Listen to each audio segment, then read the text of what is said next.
Hello everybody, and welcome back to the Psychology of Your 20s, the podcast where we talk through some of the big life changes and transitions of our 20s and what they mean for our psychology. Hello everybody, welcome back to the show, welcome back to the podcast, new listeners, old listeners, wherever you are in the world. It is so great to have you here back for another episode as we of course break down the psychology of our 20s. Before we begin, I just want to let you know that this episode is actually a collab episode with my other podcast, Mantra. So if you would like a more succinct, spiritually minded version of this episode to get you started before we dive into the psychology and the research, do check it out. I'll leave a link in the description. But as for our subject matter today, we are diving into a topic that I think everyone has experienced in some way or another, even if you don't always want to admit it, something that can kind of simmer in the background for days, for months, sometimes years. We are talking about grudges. I'll be honest, and I don't feel great admitting this, but I have held grudges for like a decade, for many, many years.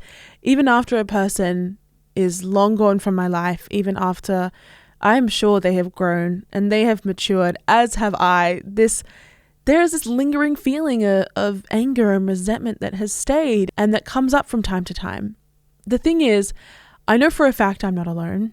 I know for a fact that none of us are innocent of this, because holding grudges, well, it turns out, surprise, surprise, is a lot more universal and human than we think, and is linked to some very core human behaviors. So today, I really want to ask the question, what are those core behaviors? Why do we hold grudges?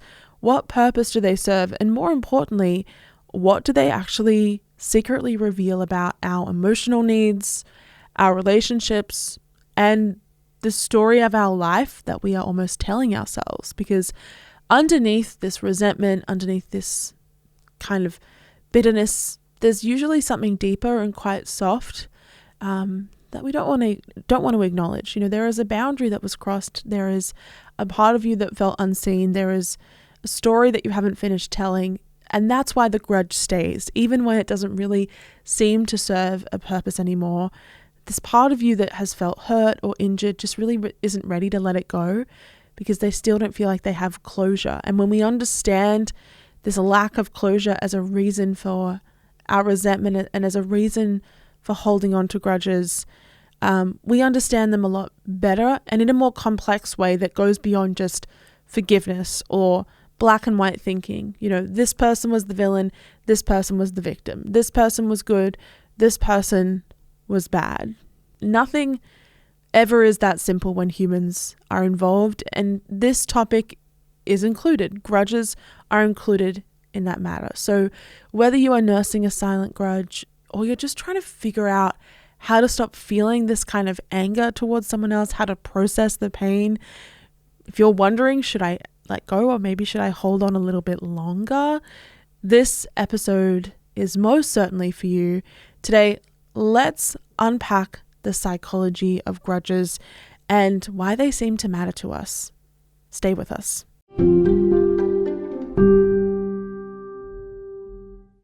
So let's get something very, very clear. What is a grudge really, and what is it not? What's different about a grudge compared to a fleeting moment of anger or sadness is the persistence of the feeling. It is this persistent feeling of resentment or malice that has resulted from a past insult, a past offense that actively lingers and does not go away. Psychologically, a grudge involves one core ingredient, and that core ingredient is active rumination. That is that for something to be a grudge, we have to be repeatedly dwelling on the offense, repeatedly analyzing it from every angle, re-experiencing the negative emotions associated with it for it to have the kind of hold that it does over us. It's not simply, I haven't forgotten. It's, I haven't forgotten, and emotionally, I'm still bothered by it, and that's why it feels like it matters. A 2021 study conducted by researchers at York University in England They theorized that the act of holding a grudge is actually a cyclical process that is characterized by negative emotions and intrusive thoughts that continue to kind of trigger each other and impact our quality of life. Participants in the study, they conveyed that whilst the intensity of the negative thoughts and the emotions may dwindle over time, the underlying negativity connected to that memory or event is always kind of in the background.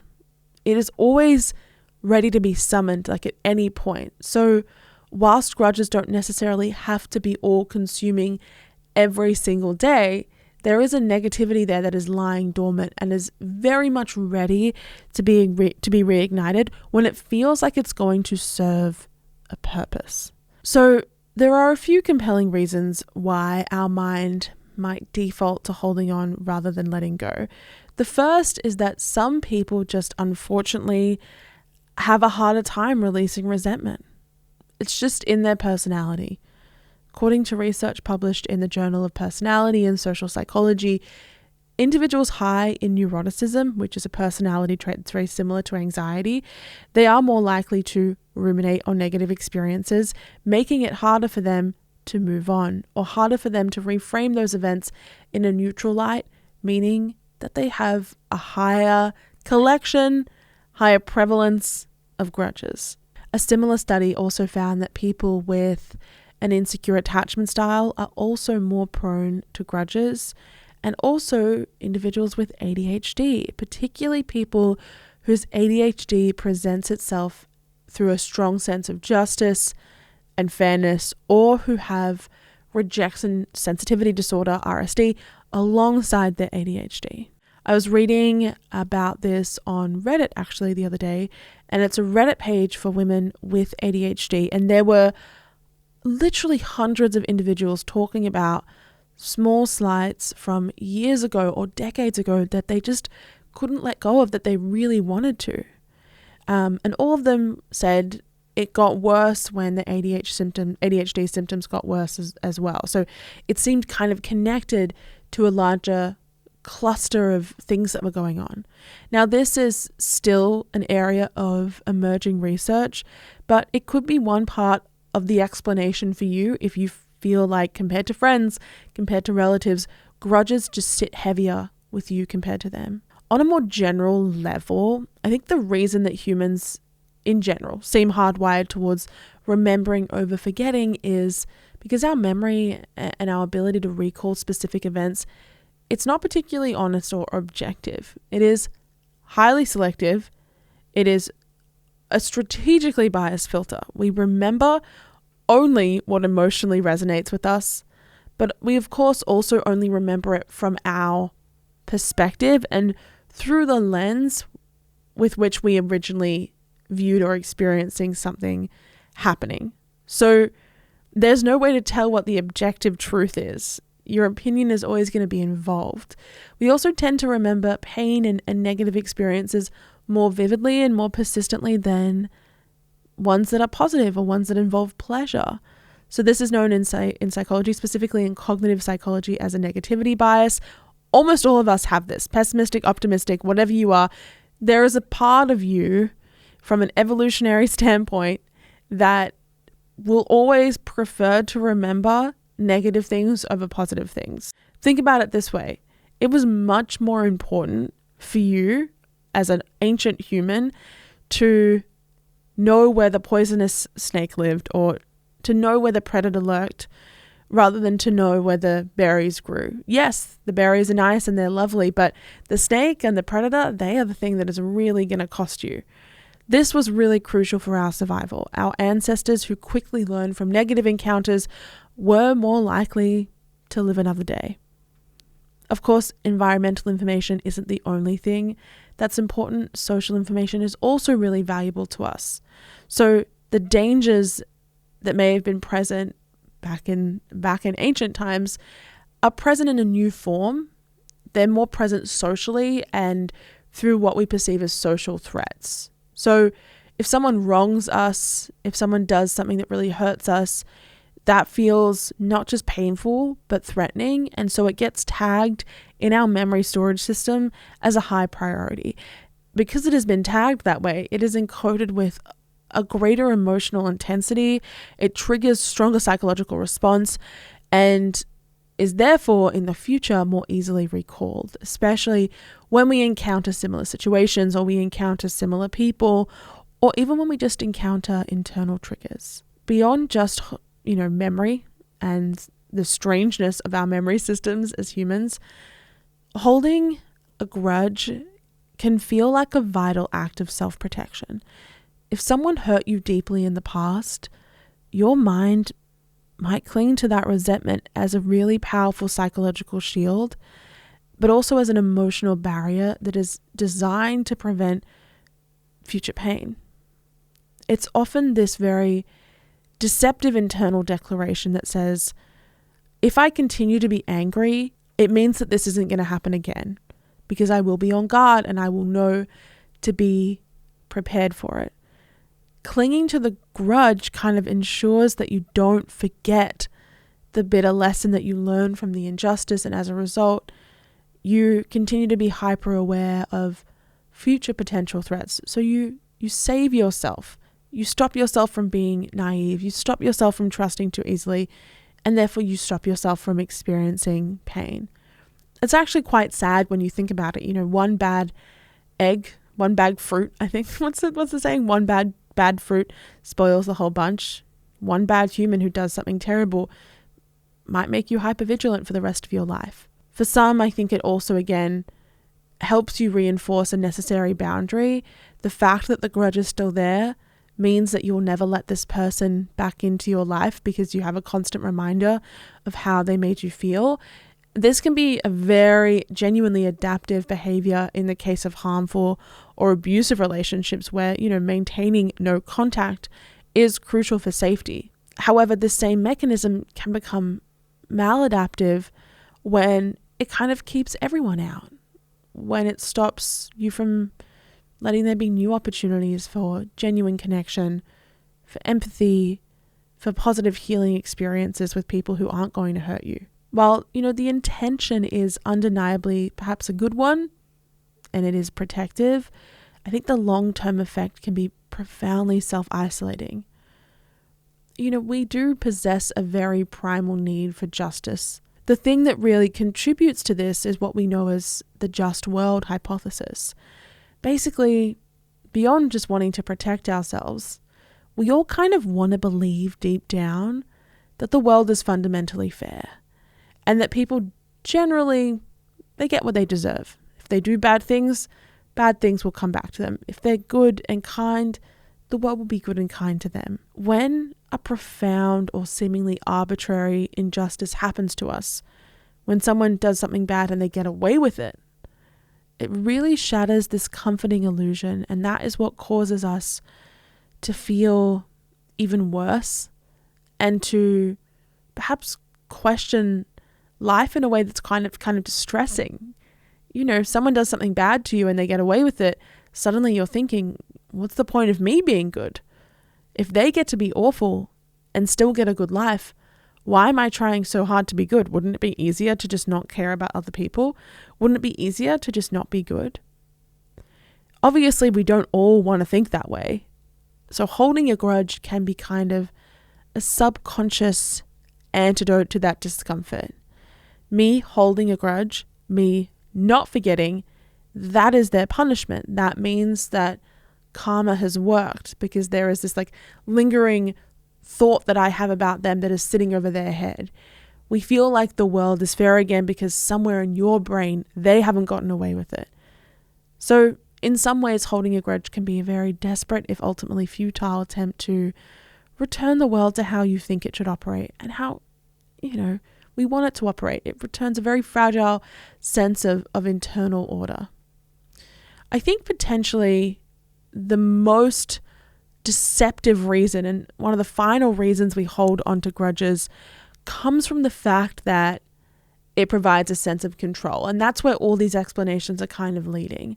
When an injustice occurs and we feel utterly vulnerable, that's a very very shaky feeling. It's a very uncomfortable feeling. And it can make us really, again, ask some very big questions of the world. How could this happen?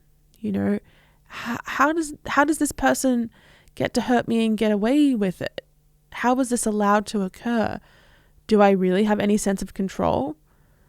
You know, the answer is you probably don't. But if you cling to the resentment and you cling to the grudge, again, it reinforces that perhaps you can do something about it. It's also the same reason why we may replay over and over again hypothetical confrontations or pretend arguments that you might have with this person. These illusions, these imaginations provide, once again, a powerful but illusory belief that we are still dictating this narrative. But here's the stark and kind of undeniable reality. We may feel like we're in control with a grudge. We may feel like it's protecting us. We may feel like it's justice. But in reality, a grudge is always going to harm us far more and far more consistently than it's going to harm the original target. It sucks, but the fact is that the true pain of resentment is not one that someone else can feel. It is one that we are going to feel the full force of ourselves. And so with that in mind, there has to be a healthier approach to this. Knowing all the reasons that we hold a grudge, despite all those reasons, there has to be something that we can do about it, surely. Well, that's exactly what we're going to talk about.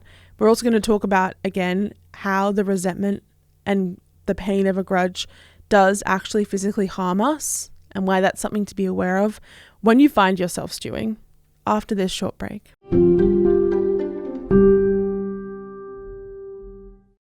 Okay, so the question that we have for this part of the show is, how do grudges kind of linger in our bodies in invisible but still painful ways? I saw this interview with none other than Miley Cyrus the other day. Super random. You probably didn't think that her name was going to show up in this episode, but here we are. Anyways, Miley Cyrus, she's doing this interview and she's talking about how she has all this rage and she had all this resentment and she had all these grudges towards people who had wronged her. And she didn't let herself get angry about it. She just let them stew. And after a while, she was noticing that there was all this pain showing up in her body, pain that she didn't understand for years. And she realized that that pain was coming from the fact that she never let herself feel the full emotion behind her resentment. She wasn't able to let it go because she hadn't had that release. This is a great example of what a grudge can do. Now, obviously, a celebrity experience is one thing, but she is a real person, and how she explained it really resonated with me because so many people feel this way but can't express it.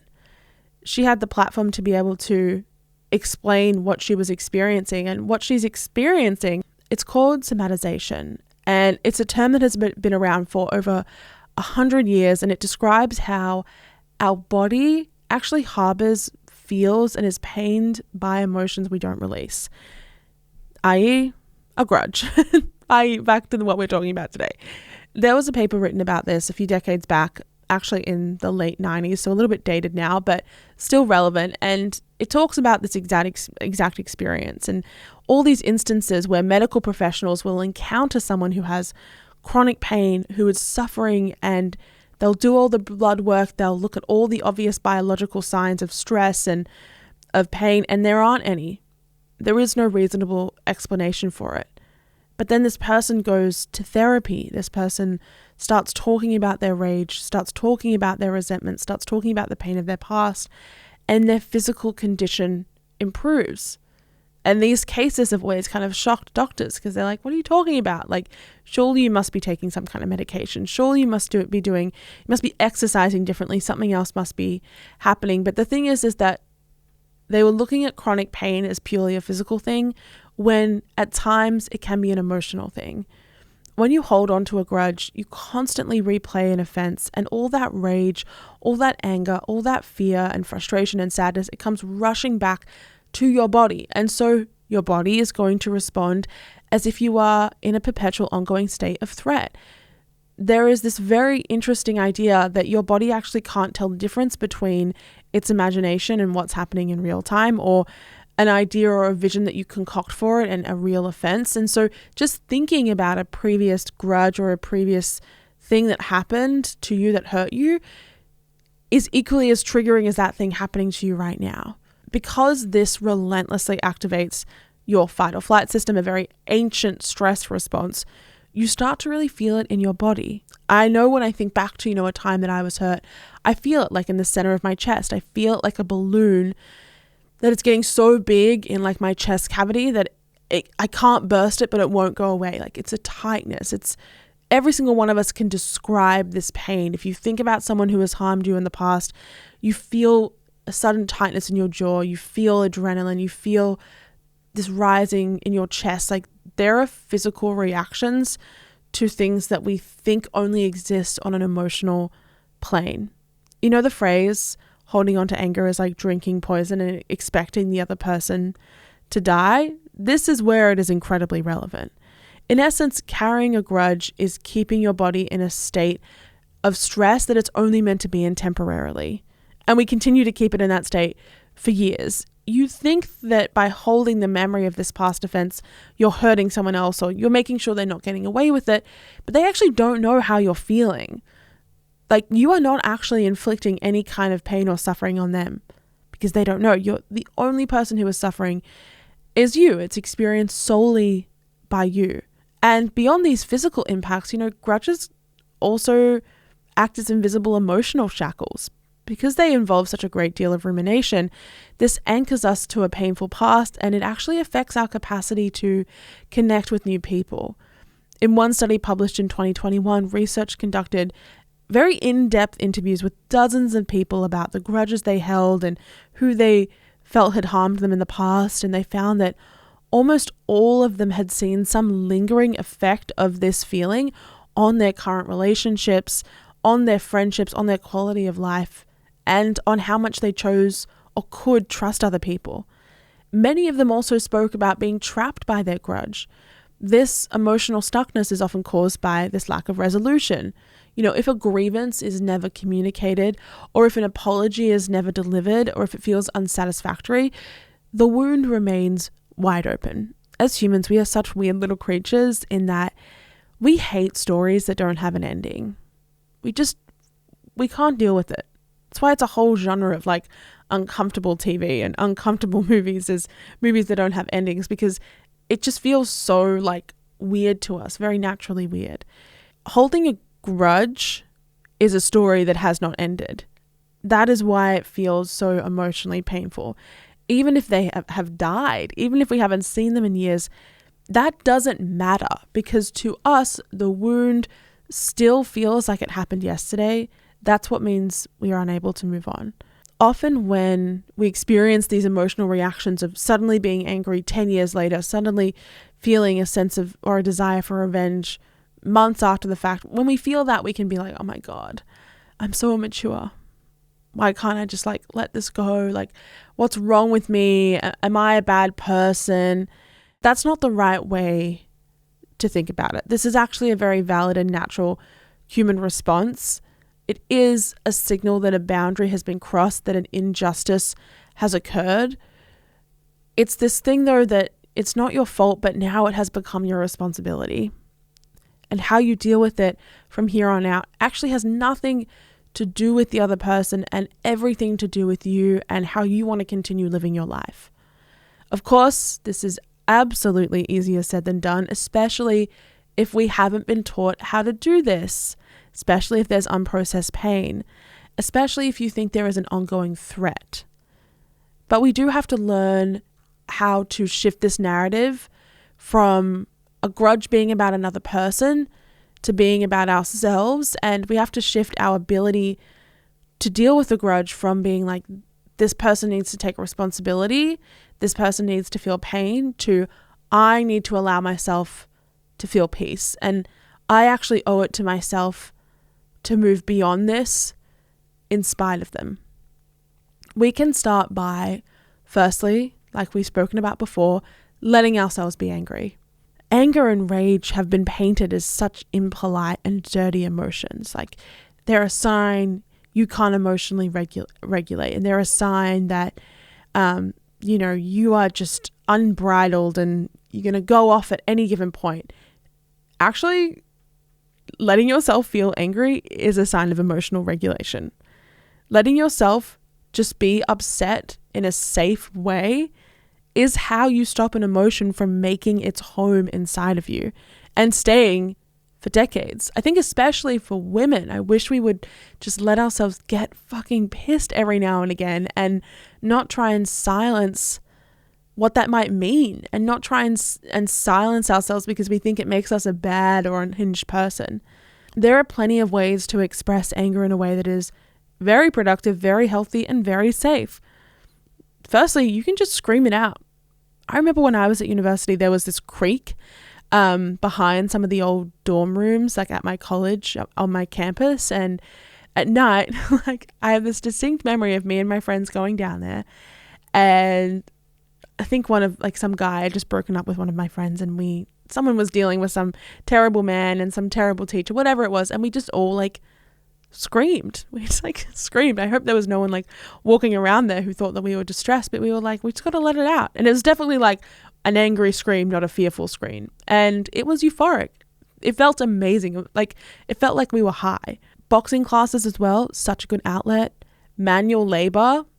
If your neighbor needs some yard work done, that is your opportunity. Chopping wood, raking leaves, just gives those feelings somewhere to go. Some therapists also recommend full body shaking, where you just let your body go loose and you dance wildly. They say that's a very effective strategy. Belting out angry songs in your car, ripping up cardboard, smashing ice, rage rooms. You got to find your outlet. You have to get over this hurdle of not letting yourself feel the emotion before you can start to consider more complex pursuits like forgiveness, like moving forward, like forgetting, because you can never forgive if the emotion isn't ready to be let go or hasn't been released.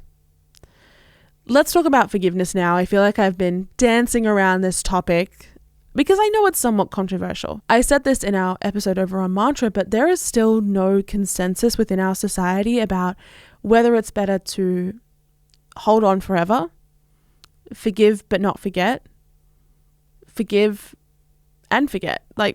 No one really knows which camp is best.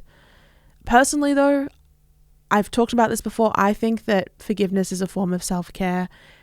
Even if it's not for everyone, for me, I see it as a way to address what is hurting me or what is hurting you without necessarily needing the other person to be involved, not even needing to know that you have forgiven them. Psychologically, forgiveness is a deliberate decision to release resentment, to release anger, to release the desire for retribution towards someone else for your own sake, not for their sake.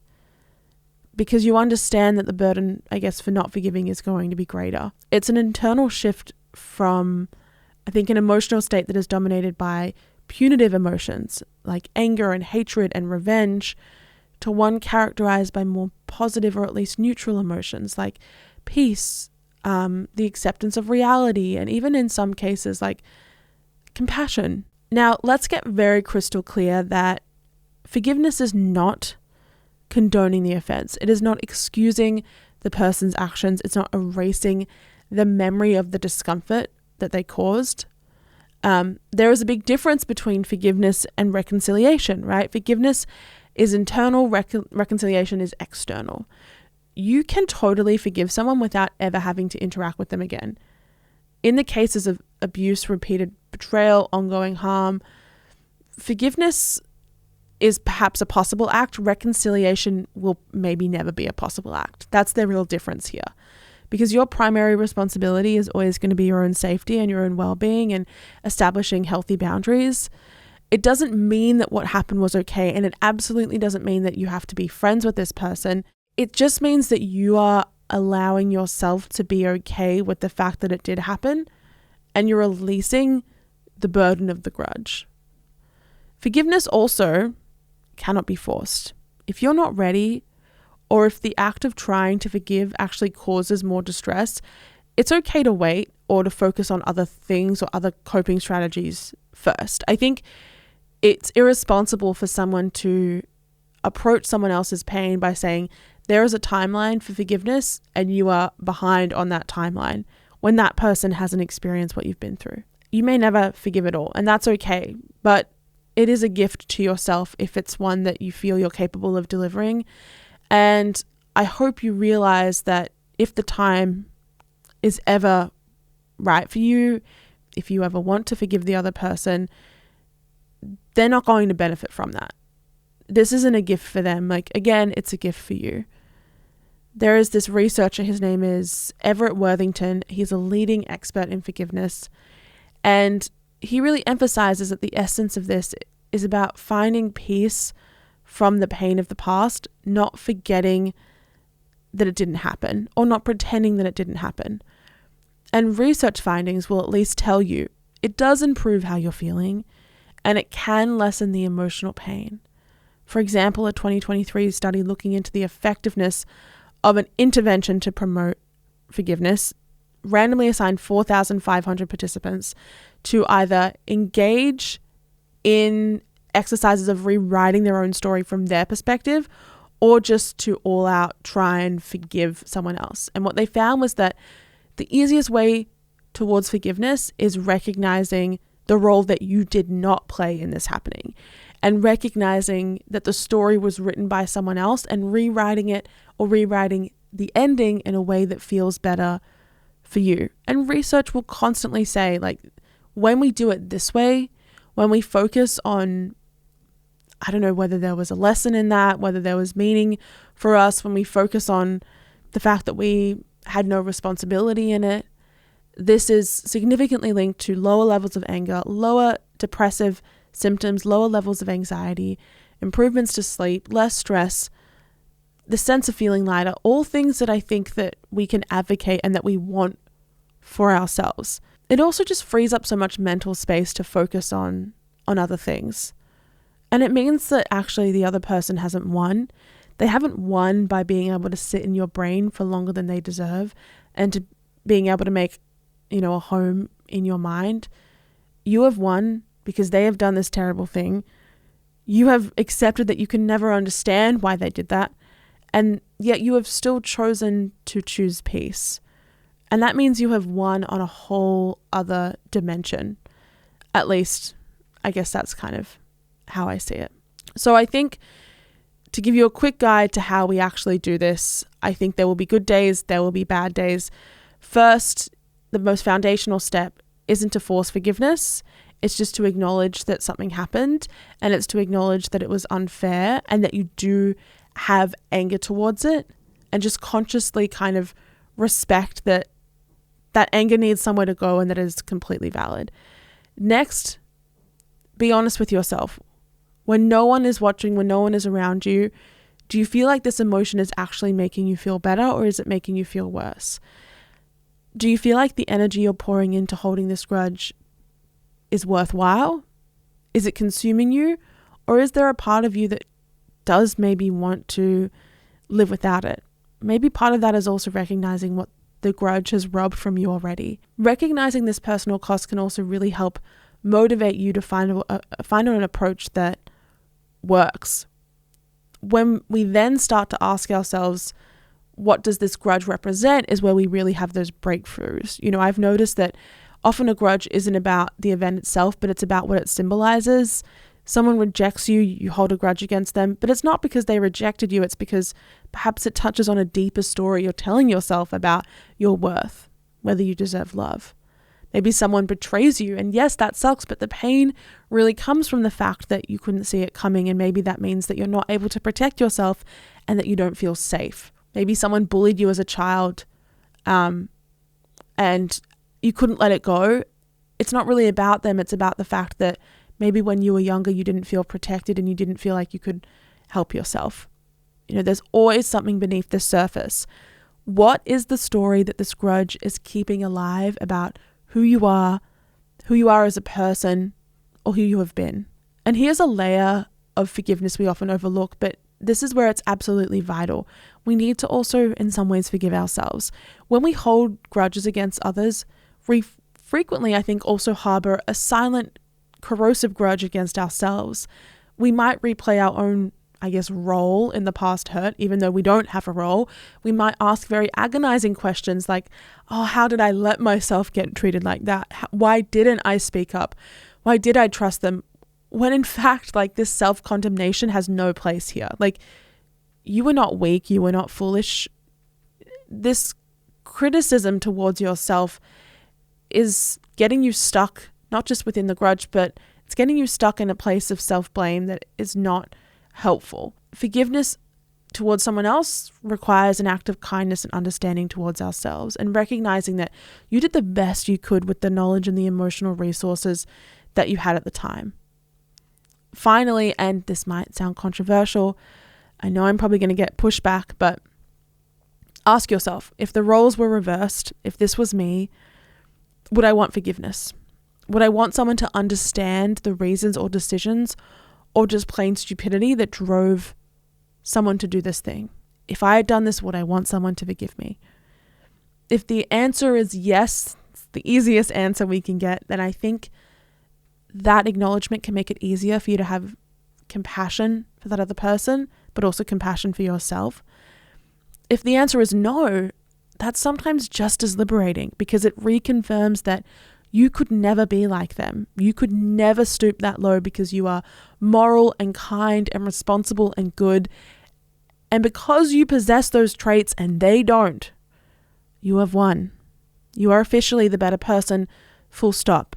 And so you forgiving them and choosing to move on, that's something that they are now indebted to you for. You are the bigger person, the braver person. You are the winner. And you know what? I get that that sounds kind of egotistical, but who cares? I think whatever it takes to release the emotional burden, you must do it. Grudges, yes, they cost us. They're also universal, and they're something that we can't always control.